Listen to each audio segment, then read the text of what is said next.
Assalamualaikum warahmatullahi wabarakatuh. Selamat pagi, salam sejahtera bagi kita semua. Perkenalkan, saya Gideon Nathanael Purba dengan nomor pokok mahasiswa 2310631010105.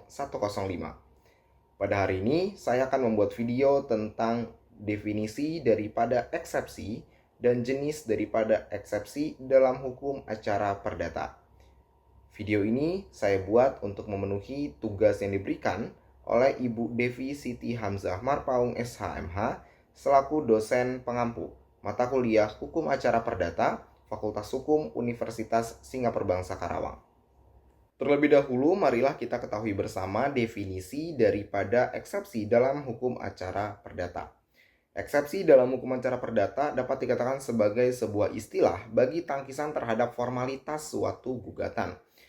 Eksepsi dalam hukum acara perdata merupakan tangkisan yang ditunjukkan terhadap hal-hal yang menyangkut tentang syarat-syarat atau formalitas sebuah gugatan, atau dapat dikatakan juga sebagai sebuah unsur formil dari sebuah gugatan. Apabila gugatan tersebut dapat dibuktikan mengandung cacat formil atau pelanggaran-pelanggaran formil, maka gugatan tersebut dapat dinyatakan tidak sah atau gugatan tidak dapat diterima. Atau dapat kita sebut juga sebagai niet onafhankelijk verklaard. Sebuah gugatan yang tidak dapat diterima dapat diajukan upaya hukum banding ataupun dibuatkan gugatan yang baru semula dari awal. Eksepsi dapat diajukan oleh tergugat maupun turut tergugat. Pengajuan eksepsi adalah bersamaan dengan jawaban setelah agenda pembacaan gugatan. Selanjutnya kita akan mengenal jenis-jenis daripada eksepsi dalam hukum acara perdata. Terdapat beberapa eksepsi yang secara umum terdapat dalam hukum acara perdata. Pertama adalah eksepsi prosesual. Kedua adalah eksepsi prosesual kewenangan atau kompetensi. Ketiga adalah eksepsi prosesual di luar kewenangan atau kompetensi. Keempat, eksepsi hukum material. Dan yang terakhir adalah eksepsi preptoria. Yang pertama adalah eksepsi prosesual. Eksepsi prosesual merupakan eksepsi yang berkaitan dengan formil gugatan atau unsur formil dari sebuah gugatan. Eksepsi prosesual secara umum terbagi menjadi dua, yaitu eksepsi prosesual terkait dengan kewenangan dan kompetensi, serta eksepsi prosesual di luar kewenangan atau kompetensi. Adapun eksepsi prosesual kewenangan atau kompetensi secara umum terbagi menjadi dua, yaitu eksepsi prosesual kewenangan absolut dan relatif. Eksepsi prosesual kewenangan absolut diajukan apabila peradilan tersebut dinilai tidak memiliki kewenangan untuk memeriksa dan memutus sebuah gugatan, sebab objek atau subjek sengketa merupakan kewenangan peradilan lain, seperti mungkin peradilan agama, atau mungkin peradilan tata usaha negara, atau bahkan arbitrase. Serta yang kedua adalah eksepsi kewenangan kompetensi relatif. Eksepsi ini diajukan apabila tergugat merasa domisili pengadilan tempat diajukannya gugatan tidak sesuai dengan peraturan perundang-undangan yang berlaku. Seperti contohnya pada pasal 118 HIR telah mengatur bahwa gugatan diajukan kepada pengadilan negeri wilayah hukum tergugat atau salah satu tergugat. Sedangkan dalam perkara tersebut, seluruh tergugat seandainya atau misalkan tinggal di Semarang, namun gugatan malah diajukan di Pengadilan Negeri Surakarta, sehingga gugatan tersebut dinilai sebagai gugatan yang menyalahi kompetensi relatif. Selanjutnya adalah eksepsi prosesual di luar kewenangan atau kompetensi. Eksepsi prosesual di luar kewenangan atau kompetensi ini adalah eksepsi yang diajukan terhadap formalitas suatu gugatan atau unsur formil suatu gugatan yang dinilai tidak berkaitan dengan kompetensi. Eksepsi prosesual di luar pengadilan tersebut terdiri atas: pertama, eksepsi surat kuasa khusus itu tidak sah. Eksepsi surat kuasa khusus ketika dia dinyatakan tidak sah dapat diajukan baik karena surat kuasa tidak bersifat khusus seperti yang diatur dalam Surat Edaran Mahkamah Agung nomor 6 tahun 1994 tentang surat kuasa khusus. Di samping itu, eksepsi tersebut juga dapat diajukan ketika surat kuasa yang diajukan tidak memenuhi syarat-syarat seperti: pertama, surat kuasa khusus yang ditandatangani oleh pemberi kuasa di luar negeri tapi tidak ditandatangani oleh Kedutaan Besar Republik Indonesia di negara tersebut atau di negara tempat pemberi kuasa tinggal. Kemudian yang kedua adalah ketika tanda tangan surat kuasa khusus tidak lengkap. Serta yang terakhir adalah surat kuasa khusus tidak menyebutkan perkara yang dimaksud. Eksepsi prosesual di luar kewenangan atau kompetensi selanjutnya adalah eksepsi error in persona.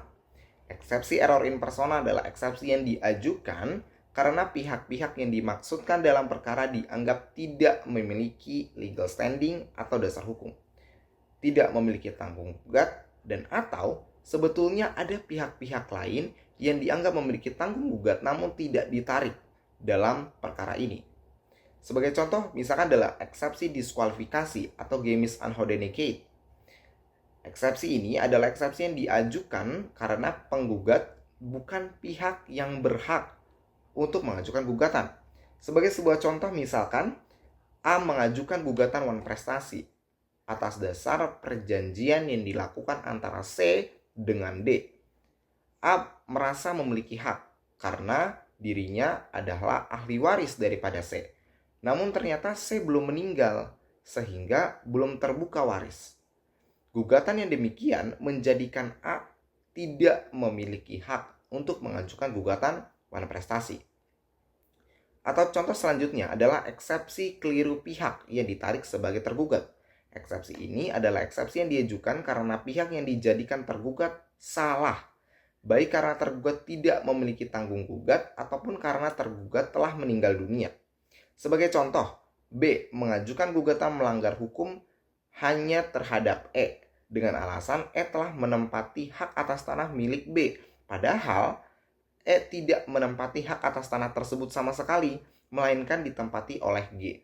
Itulah yang dimaksud dengan eksepsi keliru pihak. Kemudian selanjutnya adalah eksepsi plurium litis consortium atau eksepsi yang diajukan karena adanya pihak yang sesungguhnya memiliki tanggung gugat atau memiliki andil dalam perkara tersebut namun tidak turut untuk ditarik dalam perkara ini. Sebagai contoh, B mengajukan gugatan hanya terhadap G dengan dasar G menempati hak atas tanah milik B. Namun ternyata G menempati hak atas tanah tersebut karena G telah membayar uang sewa terhadap F. Tidak digugatnya F dalam perkara ini menjadikan gugatan tersebut kurang pihak. Seharusnya F ditarik dalam perkara tersebut. Atau ketika misalkan C mengajukan gugatan wan prestasi terhadap D dan meminta akta perjanjian notaris dibatalkan.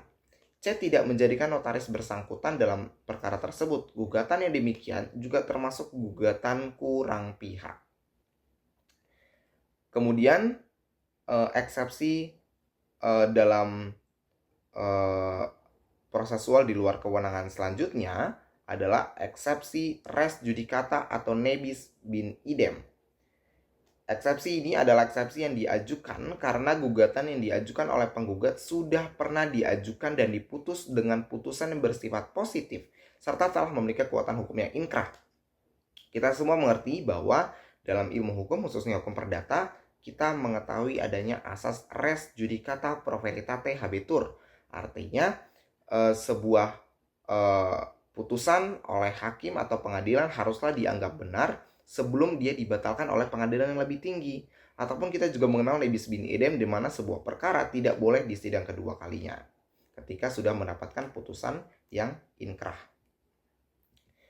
Kemudian eksepsi selanjutnya adalah eksepsi gugatan tidak jelas atau obscur libel. Terdapat beberapa alasan gugatan dinyatakan sebagai obscur libel, yaitu pertama, tidak jelasnya dasar hukum gugatan. Eksepsi ini diajukan karena meski gugatan diajukan dengan dasar wan prestasi atau perbuatan melanggar hukum, namun pasal-pasal mana yang menjadi dasar gugatan tersebut tidak disebutkan dan tidak dijelaskan secara rinci. Eksepsi ini lebih banyak terjadi terhadap gugatan perbuatan melanggar hukum yang mana penggugat hanya menyebutkan pasal 1365 KUH Perdata namun tidak menyebutkan hukum mana yang dilanggar. Atau mungkin yang kedua yang masih termasuk dalam obskur liber adalah tidak jelasnya objek sengketa. Eksepsi ini diajukan karena adanya ketidakjelasan terhadap objek sengketa. Sebagai contoh, terhadap gugatan hak atas tanah. Ternyata tidak menyebutkan batas-batas tanah yang dimaksud dan letak atau alamat bidang tanah tersebut, sehingga tidak jelas objek sengketa apa yang di dalam gugatan tersebut. Serta yang terakhir yang masih termasuk dalam obskur libel adalah tidak jelasnya petitum atau fundamentum petendinya. Eksepsi ini dapat diajukan baik karena petitum tidak rinci, seperti tidak disebutkan nilai ganti rugi, ataupun karena adanya kontradiksi antara posita dengan petitum. Setelah tadi kita sudah mengetahui macam-macam eksepsi prosesual dalam hukum acara perdata, selanjutnya kita akan mengetahui eksepsi hukum material. Secara umum, eksepsi hukum material terbagi menjadi dua, yaitu eksepsi gugatan prematur atau dilatoria, dan yang kedua adalah eksepsi peremptoria. Eksepsi gugatan prematur atau dilatoria adalah eksepsi yang diajukan oleh tergugat karena tergugat menganggap bahwa dirinya belum memiliki tanggung gugat atau belum wajib untuk melakukan sesuatu. Sebagai contoh, misalkan dalam sebuah perjanjian telah disebutkan bahwa D memiliki kewajiban membayar cicilan sebanyak 12 kali setiap bulan mulai dari bulan Januari hingga bulan Desember setiap tanggal 13. Kemudian, C menggugat tuan prestasi D karena tidak membayar cicilan keempat atau cicilan di bulan April, di mana gugatan tersebut diajukan pada tanggal 5 April. Padahal, D baru wajib membayar cicilan keempat tersebut pada tanggal 13 April. Maka, gugatan yang diajukan oleh C tersebut adalah gugatan yang dinilai sebagai gugatan yang prematur atau dilatoria. Selanjutnya, eksepsi dalam hukum material juga terdapat eksepsi peremptoria. Dalam eksepsi peremptoria terdapat 7 jenis eksepsi lagi. Pertama adalah eksepsi gugatan daluarsa atau lewat waktu. Kemudian yang kedua ada eksepsi non pecuniae nomerate. Kemudian yang ketiga ada eksepsi doli mali. Keempat, eksepsi metus. Kelima, eksepsi non adimpleti contractus. Keenam, eksepsi domini. Serta yang terakhir adalah eksepsi litis pendentis. Mari kita bahas mulai dari yang paling awal tentang eksepsi peremptoria, yaitu eksepsi gugatan daluarsa. Eksepsi ini adalah eksepsi yang diajukan terhadap gugatan yang dianggap sudah lewat waktu. Eksepsi ini berkaitan dengan pasal 1917 KUH Perdata tentang daluarsa.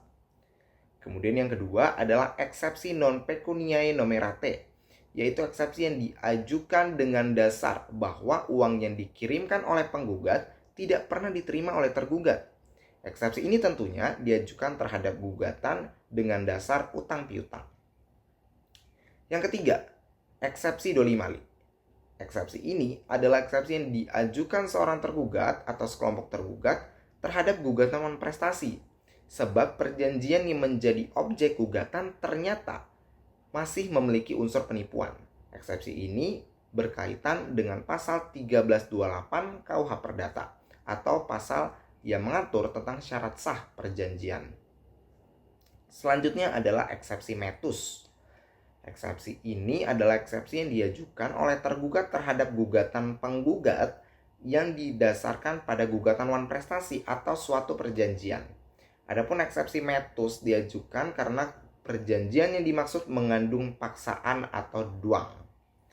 Eksepsi ini masih berkaitan dengan pasal 1323 dan pasal 1324 KUH Perdata. Yang kelima adalah eksepsi non adimpleti contractus, yaitu eksepsi yang diajukan terhadap gugatan wan prestasi sebab dalam perjanjian tersebut penggugat ternyata juga memiliki kewajiban yang belum dilaksanakan sehingga tergugat belum memiliki kewajiban untuk melaksanakan ketentuan dalam perjanjian. Yang keenam adalah eksepsi domini, yaitu eksepsi yang diajukan karena objek gugatan bukan milik penggugat, melainkan milik orang lain. Sebagai contoh, misalkan B mengajukan gugatan terhadap G dengan alasan G menempati hak atas tanah milik B. Padahal hak atas tanah tersebut adalah milik F, bukan milik B. Yang mana hal ini termasuk dalam eksepsi domini. Kemudian yang terakhir atau yang ketujuh adalah eksepsi litis pedentis. Eksepsi ini adalah eksepsi yang diajukan karena gugatan yang diajukan oleh penggugat adalah sama dengan perkara yang sedang dalam proses pemeriksaan di pengadilan. Demikianlah video penjelasan tentang definisi eksepsi dan macam-macam eksepsi dalam hukum acara perdata.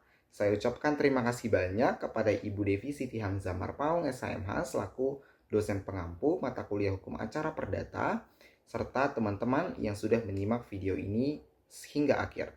Saya berharap tentunya video yang saya buat dapat memberikan manfaat bagi siapapun yang menontonnya. Terima kasih, saya akhiri. Wabillahi taufiq wal hidayah. Wassalamualaikum warahmatullahi wabarakatuh. Terima kasih.